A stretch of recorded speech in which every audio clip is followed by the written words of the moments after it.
Bonjour à vous. Alors aujourd'hui, on va parler de souplesse et plus exactement du grand écart. Comment réussir à faire le grand écart? Alors le grand écart, c'est un image de souplesse qui peut faire rêver beaucoup de personnes, hein. Pour donner mon cas, moi je sais quand j'étais plus jeune, le grand écart, je voulais absolument le faire. Euh, pour la petite anecdote, quand j'avais 14 ans, j'étais extrêmement raide. J'étais dans les sports de combat déjà et j'étais très raide. J'ai vu les premiers films de Van Damme qui faisait le grand écart partout et qui levait la jambe avec une super facilité. Et je voulais absolument réussir à faire le grand écart. Et j'étais tombé sur un article qui expliquait qu'on pouvait réussir à faire le grand écart à n'importe quel âge. Il suffisait d'être tenace. Je m'y suis mis à m'entraîner tous les soirs, tous les soirs. J'ai jamais abandonné. Tous les soirs, je me suis entraîné et à la fin, je faisais le grand écart entre deux chaises aussi. Donc j'étais très souple et ça m'a beaucoup aidé dans les sports de combat. Donc sport de combat pied-point pour bien lever la jambe facilement. Je gagnais en vitesse, je gagnais en facilité de mouvement. Donc j'étais moins épuisé. C'était vraiment une aide énorme. En combat au sol, ça m'aidait vachement pour me sortir de différentes situations. Donc, si vous faites des sports de combat, vous devez savoir de quoi je vous parle. Donc, pour réussir à faire des clés, pour sortir de situations, ça aide vachement. Et voilà, on m'a demandé comment réussir à faire le grand écart. Donc, je vais vous expliquer un peu le protocole que je suis pour faire le grand écart. Alors, je suis plus aussi souple qu'avant parce que je suis beaucoup moins régulier qu'avant. Voilà, avant, je m'entraînais tous les soirs. Maintenant, je fais beaucoup moins. Donc, je suis toujours souple, mais pas autant. Et je vais vous montrer mon protocole pour réussir à faire le grand écart ou pour du moins gagner en souplesse. Ça dépend de beaucoup de choses. Même si vous n'arrivez pas à faire le grand écart, ce que je peux vous promettre, c'est que vous allez améliorer votre souplesse. Et améliorer sa souplesse, ça n'a jamais été un inconvénient. C'est plutôt un avantage. Euh, Même en musculation, savoir faire le grand écart, enfin être souple au niveau des adducteurs, ça peut vous aider dans les mouvements comme le squat, parce que le squat, voilà, il y a des adducteurs qui vont rentrer un peu en jeu, ça peut aider. Plus on est souple, plus on peut facilement être fort. On va surtout limiter les blessures. Enfin voilà, dans beaucoup de cas, ça peut vraiment être une aide pour gagner en amplitude, pour gagner en souplesse. La souplesse, c'est important dans tous les cas. Il n'y a aucun cas où c'est un avantage d'être raide. Pas à ma connaissance en tout cas. Donc là, je vous montre un peu mon protocole, comment je fais pour m'y prendre pour travailler le grand écart. Alors, déjà, un classique que j'aime bien faire, juste ici en position squat et appuyer un peu sur les genoux pour commencer un peu à préparer les adducteurs. Donc ici, j'ouvre, je referme, juste pour commencer à préparer les adducteurs. Donc ça, je fais ça 4-5 fois, d'accord, pour échauffer un petit peu. Et après, le truc que j'aime beaucoup faire, c'est ici, je tends une jambe, le pied au sol, là, je descends et je vais chercher à étirer en douceur ici les adducteurs. Alors bien sûr, si je suis un peu raide, je vais prendre un support.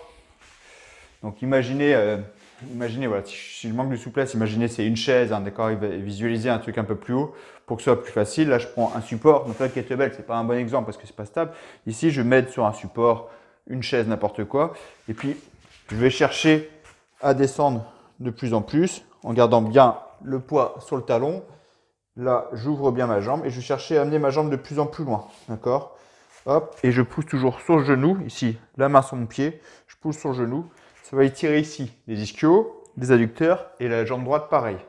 J'ouvre bien, je descends doucement les fesses vers le sol pour étirer et je change de côté, toujours en douceur, le poids sur le talon, ici. Cet étirement, il est vraiment super parce que ça permet à étirer les adducteurs, un petit peu les ischio-jambiers, vous pouvez sentir aussi les ischio-jambiers, et l'ouverture de la hanche. Donc là, pour le squat en l'occurrence, ça peut vraiment être utile pour réussir à bien ouvrir la hanche, bien pousser le genou vers l'extérieur. Donc je vais d'un côté et je reprends. Donc je fais ça au moins 3 fois sur chaque jambe, tranquillement. Vous voyez, je ne tiens pas très longtemps, hein. Je tiens entre 5 et 10 secondes, c'est pas mal, entre 5 et 10 secondes, 3 fois. Donc ça prépare vraiment l'adducteur à s'étirer. C'est 3 fois minimum, vous pouvez faire 3, 4, 5 fois, hein. C'est pas un inconvénient du tout de faire plusieurs séries, parce que je ne tiens pas longtemps le temps, je ne tiens pas longtemps la position, je veux dire. Après, ici, les pieds serrés, je vais resserrer les pieds vers moi, ici, et ouvrir les genoux, en cherchant à bien m'agrandir. D'accord? Donc là, pour l'instant, je ne suis pas en train d'appuyer sur les genoux, je garde bien mes pieds vers moi, j'ouvre les genoux. Ok? Donc on n'a pas tous la même souplesse, donc c'est propre à sa souplesse, on essaie d'ouvrir de plus en plus.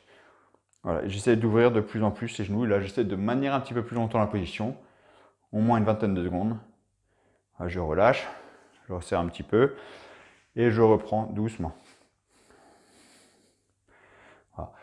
Je vous l'ai déjà dit dans les précédentes vidéos, un étirement, c'est important de le faire avec une respiration adaptée, c'est-à-dire je souffle lentement.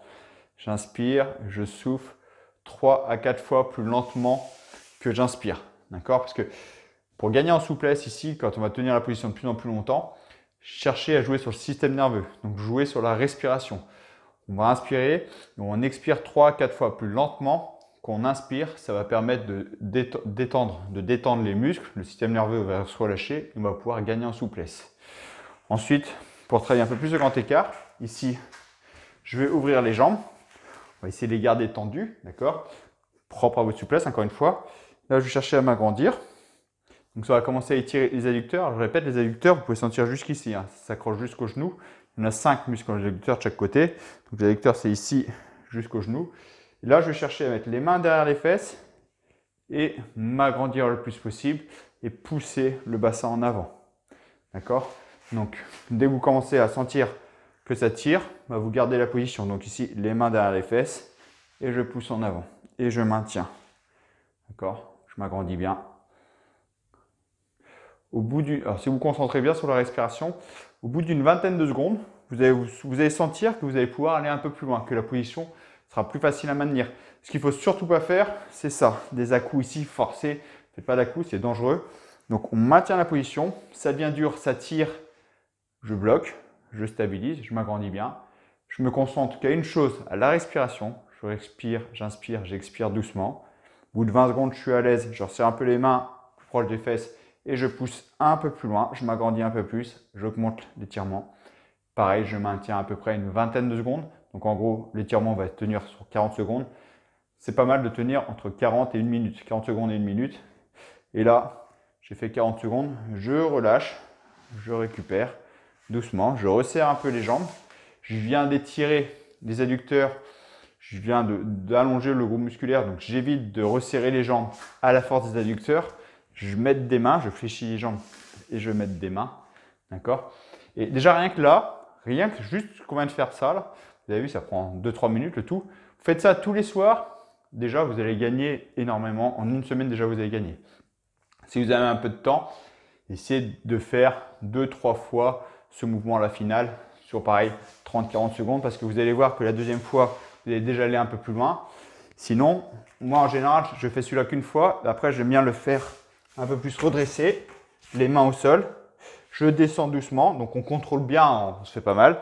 On contrôle là et on essaye de maintenir la position 30-40 secondes. D'accord, c'est pas mal. En soufflant bien, doucement, je relâche bien. 30-40 secondes. D'accord. Et quand j'ai fini, pareil, comme je vous disais tout à l'heure, je vais m'appuyer sur les mains, je vais mettre les mains derrière les cuisses, fléchir doucement les jambes, revenir très lentement. Ici, je resserre les jambes, je les ramène devant moi. D'accord. C'est important. Alors, ce que je vous dis là, c'est valable sur tous les étirements. On a déjà vu, j'ai déjà fait des vidéos sur les étirements du dos et tout ça, donc c'est toujours le même discours. Je suis en train d'endormir mon système nerveux, c'est pour ça que j'essaie de maintenir la position 30 à 40 secondes. J'entends le système nerveux, donc après, c'est important de ne pas faire travailler le groupe musculaire. D'accord? On y va en douceur. Et petite astuce, moi, c'est ce que j'ai fait quand j'étais plus jeune, quand je voulais absolument faire grand écart. Donc, quand je faisais celui-là, donc le grand écart ici, je descendais. Et au début, ce que je prenais une règle que je mettais sous moi. Je mettais une règle et quand je touchais cette règle, je coupais un peu la règle. Je coupais et à chaque fois, je voyais que je descendais, je touchais la règle, je recoupais un peu. Ça me permet de me motiver, ça permet de voir vraiment mon évolution. Parce que au début, vous allez gagner et au bout d'un moment, vous n'allez pas trop vous en rendre compte, vous allez dire je ne gagne plus. Quand vous percevez que vous gagnez centimètre par centimètre, que vous coupez centimètre par centimètre la règle, vous allez voir que vous continuez à progresser en fait. C'est tout bête, mais c'est vraiment motivant parce qu'au bout d'un moment, vous allez l'installer, vous êtes persuadé de ne pas progresser, vous êtes dans du à peu près, et le à peu près, c'est le meilleur moyen de se démotiver. Trouvez un repère qui va vous motiver. Ça peut être ici, par exemple, celui-là qu'on a vu ici. Là, je mets les pieds sur des traits, par exemple, j'ai un carrelage, n'importe quoi, des traits. J'essaie de voir à combien je suis de ma ligne. Et puis, je vois petit à petit, tous les jours, je progresse. Ça va être hyper motivant pour améliorer sa progression, en fait. Donc voilà comment on gagnait en souplesse sur le grand écart. Donc je répète au début, allez-y en douceur, on s'échauffe, on ne va jamais étirer brutalement faire cet étirement brutalement, le tirement de fin à la fin directement, parce que vous risquez vraiment de vous blesser. On y va en douceur. Alors, je répète, avec un squat au début où je vais pousser les genoux sur l'extérieur. Ensuite, en alternant, en ouvrant bien, je fais toujours celui-là, je le trouve vraiment intéressant. Sur le pied, bien le pied collé au sol, j'ouvre le genou, l'autre jambe tendue derrière et j'étire à droite, à gauche en douceur. Ensuite, assis, j'ouvre les genoux vers le sol pour bien commencer à préparer les adducteurs où je maintiens la position 10 à 20 secondes. Et ensuite, je fais le grand écart assis où je cherche à pousser sur les mains et m'agrandir le plus possible. Je maintiens 30-40 secondes. Et ensuite, soit je reste dessus, soit j'enchaîne aussi avec le grand écart où là, j'ai les mains au sol et je descends doucement et je maintiens 30, 40, 50 secondes. Faites ça tous les jours. Alors, ne serait-ce qu'une fois, qu'un seul de ces exercices tous les jours, vous allez progresser. Sinon, faites-le 3 séries. Vous allez voir, vous allez progresser. Rien qu'en une semaine, vous allez voir une évolution. Je ne dis pas que vous allez forcément, ça dépend de votre âge, ça dépend de beaucoup de choses. Je ne dis pas que vous allez forcément réussir à faire le grand écart entre deux chaises dans un mois. Mais la progression, en tout cas, va être là. Donc, ce qui est le maître mot, c'est allez-y en douceur pour gagner en souplesse et ne pas vous blesser. Voilà, c'est tout pour aujourd'hui. J'espère vraiment que cette vidéo vous a plu. Si c'est le cas, encore une fois, n'hésitez pas à partager, n'hésitez pas à commenter. Je le répète que cette vidéo, je l'ai fait parce que justement, on m'a laissé en commentaire que ce serait bien que je fasse une vidéo sur le grand écart. Donc, je réponds toujours aux commentaires. Donc, n'hésitez pas à me faire part de vos souhaits. Et sur ce, c'est tout pour aujourd'hui. Je vous dis à très bientôt pour une prochaine vidéo. Ciao!